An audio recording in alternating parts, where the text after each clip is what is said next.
Morning, everybody. Raymond Moore here, Kilted Prepper. How's everybody doing this morning? You're watching Coffee with Ray. And it is a brisk 19 degrees out this morning.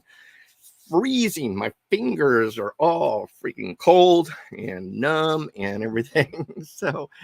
But I had a great walk. There's nothing, I don't know about you, but having that brisk cold air on you just wakes you up and gets you moving. And hey, Jennifer, hey, Jane, how you doing? But yeah, that was a very, very brisk walk this morning. I wonder if it's going to get below zero here where we live. I don't know, but it was 19 degrees when I went for my walk today, but it was a great walk. I felt invigorated. That cold air just couldn't, again, wakes you up and, just tightens your skin and freezes your fingertips and everything. Today's topic is don't think, no, because yes, it does make a difference. And it was interesting. I was yesterday, I was talking to one of my wonderful coaching candidates. And for those you don't know, I see a discrepancy in the prepper arena. The primary thing is, yeah, preppers have a lot of beans, bullets, band-aids, and Bibles. But I am finding out that they are lacking mental fortitude.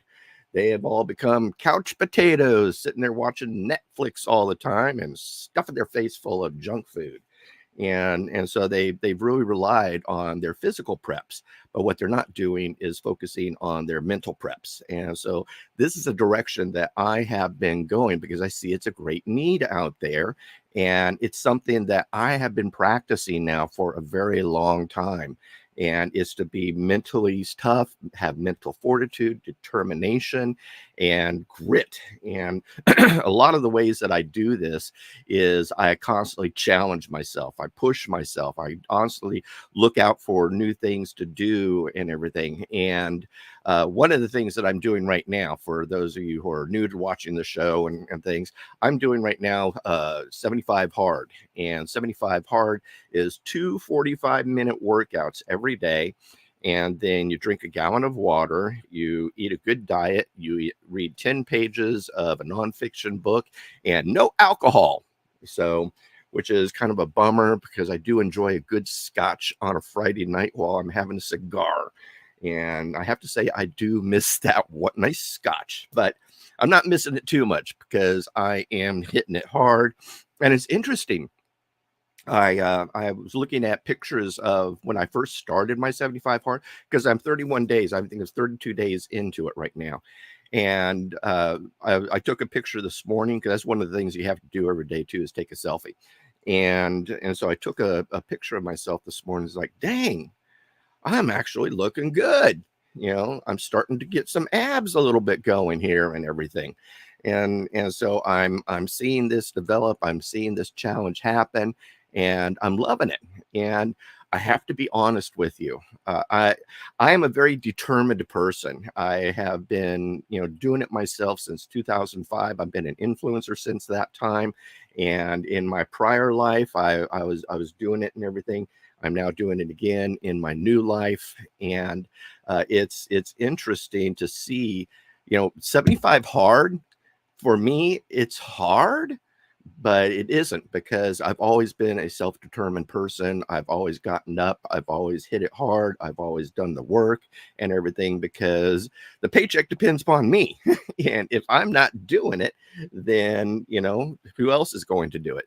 So I've learned to be very self-disciplined and things over the years. And so the 75 hard is hard, but I watch some of these videos and everything, and people are talking, oh man, it is so hard and this, that. I mean, my biggest challenge is making sure I drink enough water during the day, which I do. And in fact, what I've been doing, I recently read a book by Ed Milet called The Power of One More. And so what I've been applying to myself is instead of 45, like today's walk was 47 minutes and something. So I'm doing that little bit more in everything I'm doing. I'm drinking a little bit more than a gallon. I'm reading a little bit more than 10 pages. So I'm doing all these things and just pushing hard and doing a little bit more because that's what's going to make a difference. Doing that one thing more is what separates you from the regular people. We are, and I hate to sound like this, but we're superior people because we're pushing hard, we're doing hard and everything. Like we will survive the SHTF because we're doing the work now in preparedness for what's going to happen down the road. Our families will thrive, our families will survive, our families will do incredible. But I digress. But I was talking to one of my wonderful coaching candidates yesterday, and we were talking about core four, what we can do, what goals do you have, and everything like that. And one of the things that we were talking about is doing a walk, because this is one of the things that I strongly believe in. And just doing a walk, you don't believe how much physical exertion you do just by doing a walk. And so the person was saying, well, I think I can walk around the block. And I actually stopped her right then and there. I says, hey, listen, I'm going to give you a tip here. Instead of saying I think, say I know. Because when you say I think, that gives you a way out. That gives you an exit. That gives you the option to not do it. That little bitch voice comes in and says, oh, you don't really have to do that walk. Oh, it's too cold outside. It's that. But when you say I know, that creates a determination in your mind. Your subconscious goes into gear and it says, nope, you're not going to quit on me. You're not going to do it. You are going to do it. And so she was really appreciative of that little tip and things, but I'm sharing that tip with you too. Start paying attention to what you tell yourself. And so if you're telling yourself, I think, well, I wish, some of these exits, words, start replacing those words with definitive words. Yeah, I know, I can, I must. And when you start doing that, you're training your brain to take action, and you're defeating that little bitch voice that sits on your shoulder and says, oh, it's too cold outside. Oh, I can't do this. I hate the word I can't. I it's one of those biggies that just, ruffles my feathers. And it's funny, my daughter, throws the I can't do that. BS.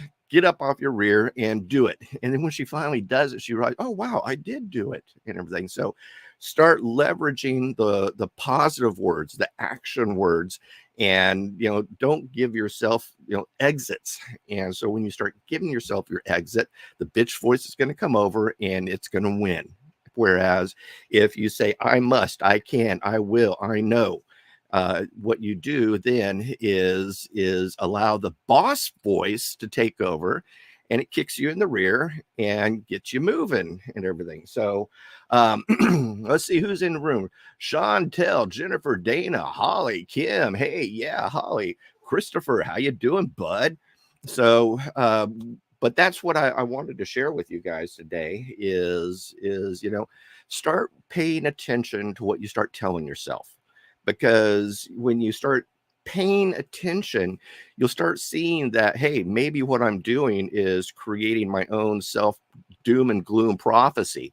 When you start saying some of these negative things, or when you start saying things that give you ways out and everything, you're proclaiming over yourself a self-induced prophecy of making that happen. Because what you tell your brain will do, and it will always find the path of least resistance. Where if you don't allow your brain the path of least resistance, the boss voice comes through and kicks you in the rear and tells you to do it.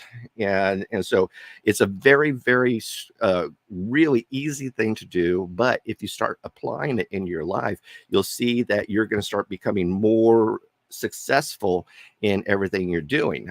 For example, one of the things and I've been sharing this with you, is my prep room is now ready for the Thanksgiving food and everything. I'm ready for the sales to go on and everything, because I have to admit, there were times I was being lazy and I'll do this tomorrow.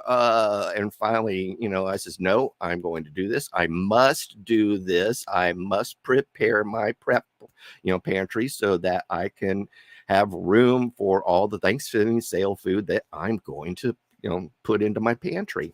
And so it's just these little things like that that will help you push forward, help you start achieving a lot of these goals and everything like that. So something I want to share with you, and some of you guys know this, but I am looking at creating a group where I'm going to be helping folks. I'm going to be sharing a lot of the things. I'm going to be really teaching and talking about mental fortitude, determination, grit, all these other things, because it's important that we as preppers have that strong mental fortitude. Because during, in a lot of the research, and I've been researching the Great Depression like crazy, and one of the things that I saw with them is they were strong-minded. They had that mental fortitude. They had that determination. They set goals. They had that grit. And so they were able to power through a lot of this stuff of what what happened during the Great Depression. So even though they were going through the Great Depression and feeling the pain and everything like that, it wasn't that bad. Now, it wasn't great, but it wasn't that bad. And I kind of equate it to Noah and the ark. Noah, on the ark, raining 40 days, 40 nights, and everything. Like, it was not a pleasure cruise. And in fact, just think about all the poo and everything they had to clean up, and feeding all the animals and all that other stuff. And it was probably pretty stinky voyage. So it wasn't a pleasure cruise, but they powered through to it, got it going, landed on Mount Ararat, and all was good. So the same thing with us. We have a chance to power through, get these things going and everything, but we need to learn mental fortitude. And so this is something that I'm really looking at sharing and teaching and encouraging folks and things like that. But another thing is I have done a number of diets, and I've really come up with what I think is a truly usable, actionable, not say easy, but a good diet to follow. I don't count calories. I don't count macros. I wrote a book a number of years ago on the ketogenic diet, and it was actually a pretty successful book. A lot of people liked it. We had a lot of people using the diet and everything like that. But I kind of pulled from that, and I've kind of pulled from other stuff and everything. And what I've done is I've created what I call the 1950s diet. And so it's actually rather easy to do. But when I'm eating the 1950s diet, I have been losing weight. And, and again, it's a combination of all these things I've done in the past and researched in the past and stuff. And what the primary thing that got me going, and this is what happened.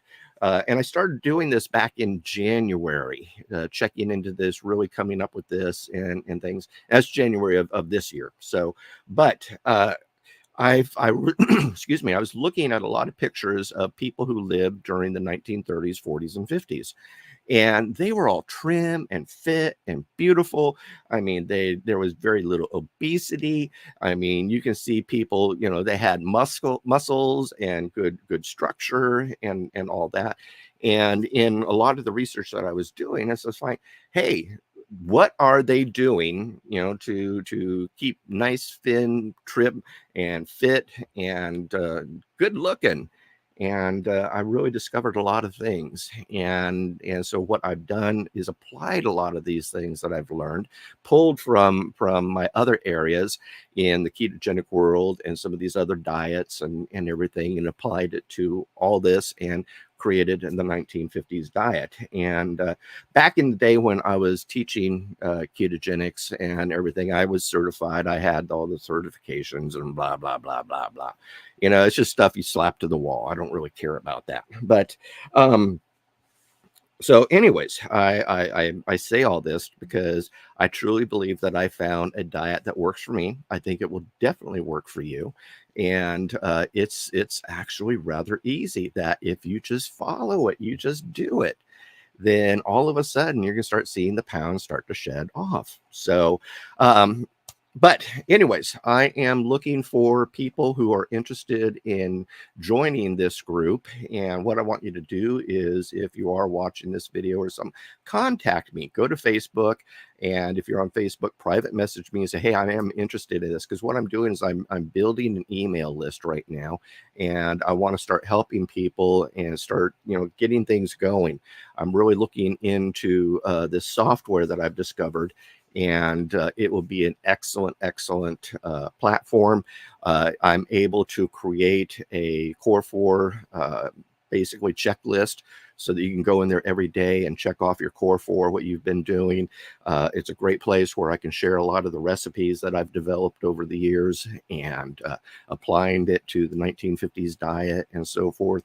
And then it's a great support group, because people are going to be in there encouraging each other, helping each other, and then really moving forward. Because the thing is we need to start training now. We need to start developing this mental fortitude now, because when SHTF happens, you're going to be behind the 8 ball if you are not mentally strong. And so it's important to me to do this. And what I'm doing here is I'm kind of imagining a nationwide or even a global MAG group, mutual assistance group, where we all work together and share ideas and help each other, encourage each other, and and see where it goes. And I'm excited to really push this out there and get it moving forward, because I truly believe that we as preppers who have a strong mind and a strong prepping mentality, and also the beans, bullets, band-aids, and Bibles, that we can make a difference in America. And because America is in sad shape right now, and we have a chance to be that better person. It is the better people out there that will help change America. And our nation is in shambles right now. But it's people like you, people like me, people like others who have that positive mental fortitude, that be the better you person and everything, that will help shape and change and bring America back to where it needs to be. And so I feel very strongly about this. I feel like this is my mission in life. And I see a huge group of people coming together, learning all these things, and together we can make a difference, to kind of still make America great again. So we have that chance, but it's going to have to start with us. We can't depend on leaders and all these people and everything in the press and stuff like that. It starts with us. And because with it starting with us, we then can start shaping our families. We can then start shaping our neighborhood. We can then start shaping the communities, our churches, our areas, and everything like that. And I'm not saying run for office or anything. I don't plan on doing that or anything like that. But I believe that we can change people and make a difference one person at a time. And so that's my big global dream. That's my mission. And I've been feeling this in my gut now for the last 6 to 8 months.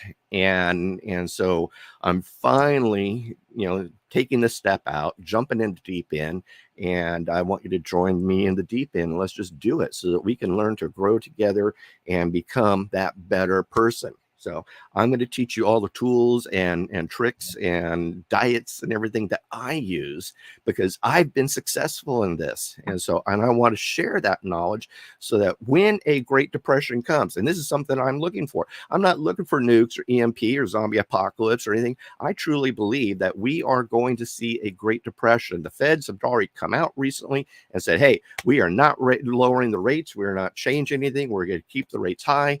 And so that is going to continue to erode and destroy our country economically.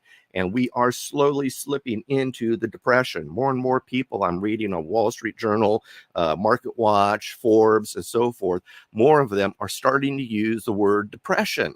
They're seeing it too. And so I know you can see it, we can see it, and everything. So why not prepare now? We've got our beans, bullets, and band-aids and Bibles. Why not prepare mentally so that we are ready for this when it happens? And when the wave hits us, it's not going to be knocking us down like it's going to be knocking down so many other people. So that is what I'm doing. And that's what I feel that God has really put on my heart here. And like I said, I've been kind of chewing on it for like the last 6 to 8 months and things. And finally, I'm doing it because I think it's super important. We are now at that time. And I believe time is shrinking. And so the more that we are able to do in this span of time to mentally prepare, the better that we will be and do for our families. So, whew. So if you're new here, do me a favor, folks. Like, subscribe, share, ring that little bell, and be notified whenever I go live or post a new video. And then also, I am sitting at 1352 in subscribers. Help me get to 1400. I think that's what, 47, 48 people that need to subscribe. Share with your friends, share with your family. Help me get to 1400. I mean, it's just been like a trudge uphill and everything, but I need your help. I need your involvement. Share my videos with people. Tell people about my channel and everything.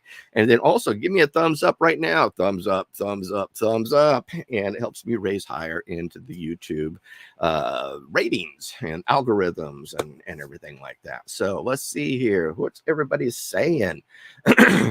So good morning. Good morning. Let's see. Good morning. They had no choice, I can say.